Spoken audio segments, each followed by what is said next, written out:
যে একজন নির্যাতক চলে যাবে আরেকজন নির্যাতক এসে সেই জায়গাটি নিবে, যতক্ষণ না পর্যন্ত এই বাংলাদেশে জনগণের ভোটে জনগণের দ্বারা নির্বাচিত একটি সরকার না প্রতিষ্ঠিত। দুইটি গুরুত্বপূর্ণ বিষয় নিয়ে আপনাদের সামনে কথা বলতে চাই।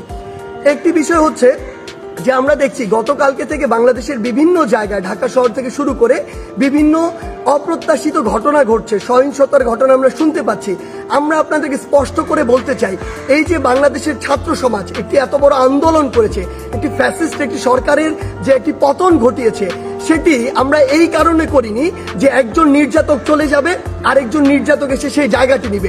এটি আমরা আমাদের জায়গা থেকে কোনোদিনও মানব না।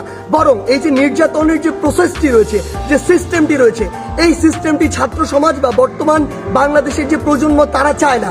সেই নির্যাতনের সিস্টেমটি চেঞ্জ করার জন্য আমরা আমাদের এই আন্দোলনটি করেছি, এই অভ্যুত্থানটি ঘটিয়েছি পুরো বাংলাদেশের মানুষকে নিয়ে। যে রাজনৈতিক মতাদর্শে যারা ছাত্র সংগঠন বিভিন্ন রয়েছে, তাদের কথা বিভিন্নভাবে শোনা যাচ্ছে যে তারা প্রতিহিংসার বশবর্তী হয়ে এই বিভিন্ন ভাঙচুরগুলো চালাচ্ছে।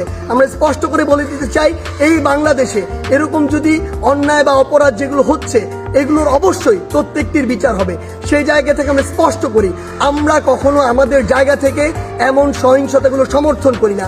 আবার কেউ এসে যদি এটি চালায়, তাহলে আসলে পরিবর্তনটা হলো কি, লাভটি হলো কি?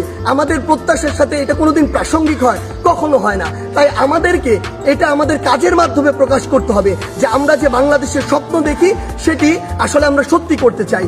আরেকটি স্পষ্ট করে কথা বলতে চাই, সেটি হচ্ছে যে আমাদের যে সংখ্যালঘু ভাই বোনেরা রয়েছে, তাদের বিভিন্ন ধর্মীয় উপাসনালয় রয়েছে, সেগুলোতে অনেকেই চক্রান্ত করে আঘাত করার চেষ্টা করছে, অনেকে প্রোপাগান্ডা ছড়াচ্ছে, যা হচ্ছে না তাও বলছে।